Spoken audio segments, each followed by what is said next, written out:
Pessoal, estou gravando esse vídeo para explicar mais uma vez sobre as vozes verbais. Estou usando o mesmo material da outra vez, só acrescentei um detalhe, vocês verão no meio da gravação. Vamos lá, vozes verbais é a relação do verbo, do sujeito com a ação do verbo na oração. Tá? Então, um momento ele vai ser o sujeito paciente, outro momento ele vai ser o sujeito agente, interferindo diretamente no verbo. Vamos ver isso. A primeira voz será a voz ativa. O sujeito age na oração, ele é um sujeito agente, ele pratica a ação. Maria comeu o jantar. Quem praticou a ação foi o sujeito, foi a Maria. Se eu disser, a menina leu o livro, quem praticou essa ação de ler algo foi a menina. Tá? Então, é a relação dessa menina, esse sujeito, com o seu verbo. Ela está fazendo isso.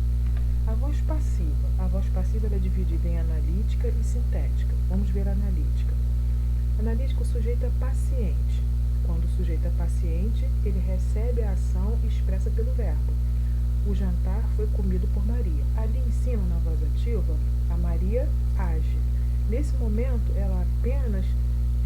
nesse momento, quando a gente passa da voz ativa para a passiva, essa Maria, ela vai lá para frente, ela vai se tornar somente um agente da passiva, ela vai se tornar um agente. O sujeito vai se tornar o jantar. Só que esse sujeito, ele é paciente, ele não age, ele só recebe a ação.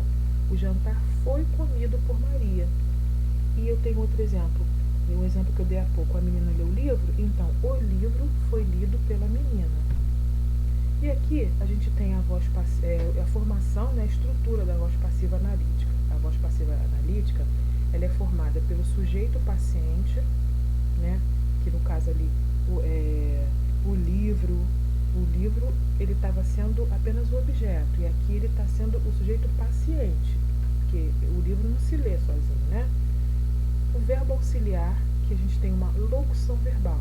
A locução verbal é quando eu tenho dois verbos, um verbo principal, que pode ser o verbo na sua forma nominal, que ele seria do particípio, o infinitivo, o gerúndio, e um verbo auxiliar. Quando eu tenho dois verbos, um auxiliar e um na sua forma nominal, eu tenho uma locução verbal. Então, eu uso essa locução verbal na voz passiva analítica. Então, ela é composta pelo verbo auxiliar, que pode ser o ser, ficar, estar, entre outros, e o verbo principal na ação, que nesse caso aqui é o particípio. Então, eu tenho um verbo auxiliar mais um verbo conjugado no particípio, mais o agente da passiva. Vamos lá ver o que é agente da voz passiva? Esse exemplo que eu coloquei. João e Maria leram muitos livros. João e Maria, eles são sujeito agente, eles estão praticando a ação, eles leram muitos livros. Quando eu vou colocar uma oração da voz ativa para passiva, o meu verbo ele tem que ser um verbo transitivo direto. Por quê? Porque eu tenho que ter um complemento. Se eu não tiver um complemento, eu não tenho como transformar aquilo numa voz passiva. Aquela voz ativa não tem como transformar, porque eu preciso do complemento para se transformar no meu sujeito. Então, o que é um verbo transitivo direto? É um verbo que ele necessita de um complemento para eu entender aquela fala. Gente, todas essas frases que a gente estuda é para o nosso dia a dia, para a gente falar normalmente com as pessoas. Eu posso dizer assim, Esther leu muitos livros. Se eu disser, Esther leu, vocês vão perguntar, o que a Esther leu? O quê? Então, eu preciso de um complemento para eu entender, né, essa oração, essa frase. E aí, eu tenho João e Maria leram muitos livros.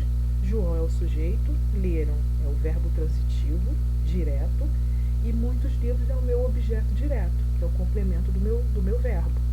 E aí, quando eu coloco para a voz passiva, o que era sujeito vai lá para trás, vai se transformar em agente da passiva, o meu verbo se transforma numa locução verbal e o meu objeto direto se transforma no sujeito, gente. Então, João e Maria leram muitos livros. Cadê o sujeito? Muitos livros. Foram lidos por João e Maria. Gente, porque se o cara era agente, ele agia na situação, na outra voz ele passou a ser apenas o agente da passiva, ok? Então, eu tenho mais 3 exemplos aqui. O café da manhã foi tomado por Bia. Bia tomou o café da manhã foi tomado por Bia logo cedo. Bia tomou o café da manhã logo cedo. Então a Bia, que era o meu sujeito agente, ela passou a ser o meu agente da passiva. Continuou agente, mas agente da passiva, porque ela foi lá para trás. A casa toda foi aspirada por nós. Nós aspiramos a casa toda. Esse nós, que era sujeito, ele se transformou em agente da passiva. O trabalho foi feito por mim. Eu fiz o trabalho. Eu era o sujeito, me transformei em agente da passiva. O meu objeto passa a ser sujeito e o meu sujeito passa a ser agente da passiva. Aqui a gente tem a voz passiva sintética. Sintética é sintetizar. Ele sintetiza tudo no índice no meu pronome apassivador, né, no C, na minha partícula passivadora. Então, a voz passiva sintética, também chamada de voz passiva pronominal, porque tem esse pronomezinho C, é formada por verbo na terceira pessoa, no singular ou no plural, mais o pronome apassivador ser, mais o sujeito paciente. Então, estou falando de voz passiva, sintética. Tomou-se o café da manhã logo cedo. Vamos passar para a analítica? O café da manhã foi tomado logo cedo. Esse foi tomado sintetizou-se nessa partículazinha C. Aspirou-se a casa toda. A casa toda foi aspirada. Essa minha locução, ele sintetizou nessa partículazinha ali. C. Aspirou-se a casa toda. Já fez o trabalho